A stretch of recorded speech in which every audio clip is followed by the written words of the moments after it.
Madam, আপনি ঠিক বলেছেন, EDMs are not for idiots. তবে আপনি নিজেই এই ইডিএমটাকে বুঝতে পারেননি। লজ্জায় মাথা কাটা যাওয়া আর স্বরাষ্ট্রমন্ত্রীর মাথা কেটে নিজের টেবিলে রাখার জন্য প্রধানমন্ত্রীকে বলা, এই দুটো কথায় অনেক তফাৎ আছে। তবে হয়তো আপনি বুঝতে পারেননি, বাংলার বাইরে 3 কোটি প্রবাসী বাংলাভাষী বসবাস করছে। তাদের জীবনকে বারবার ঝুঁকিতে ফেলাটা উচিত হচ্ছে না।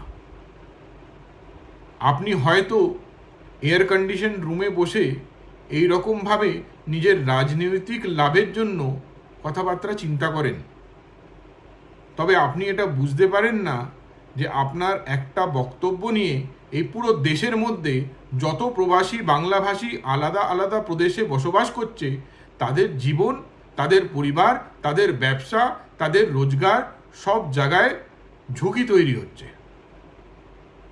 ম্যাডাম, নিজের রাজনৈতিক লাভের জন্য অন্য লোকেদের জীবনকে ঝুঁকিতে ফেলা কতটা উচিত?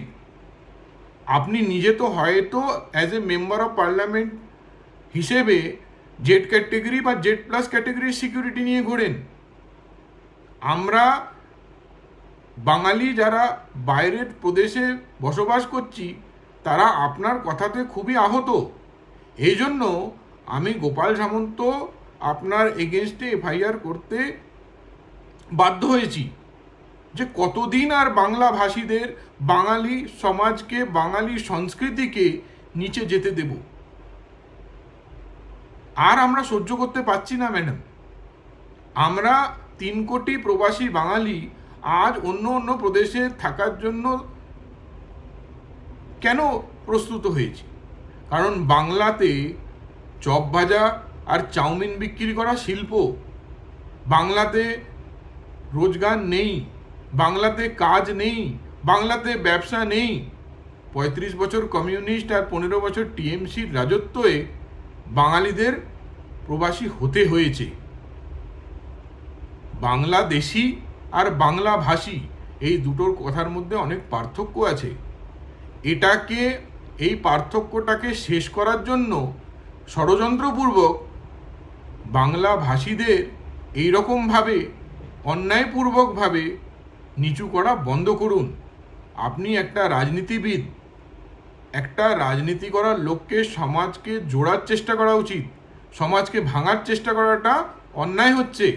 ম্যাডাম, আপনি চিন্তা করে দেখুন, বারবার চিন্তা করে দেখুন, 3 কোটি প্রবাসী বাংলা ভাষীদের জীবনকে ঝুঁকিতে ফেলা বন্ধ করুন। আমাদের এইরকমভাবে অপমানিত করা বন্ধ করুন। আমাদের জীবনকে ঝুঁকিতে ফেলা বন্ধ করুন। আমাদের ব্যবসাকে ঝুঁকিতে ফেলা বন্ধ করুন। আপনার কাছে রিকোয়েস্ট করছি, আপনি ভেবে চিন্তে কথা বলা শুরু করুন। এরকমভাবে বাঙালিদের অপমানিত করে করে বাঙালিদের কোথায় আপনি পৌঁছাচ্ছেন, কোনো অন্য প্রদেশে গিয়ে কোনো প্রবাসী বাঙালির পাশে বসে আপনি একবার জানার চেষ্টা করুন। ধন্যবাদ ম্যাডাম।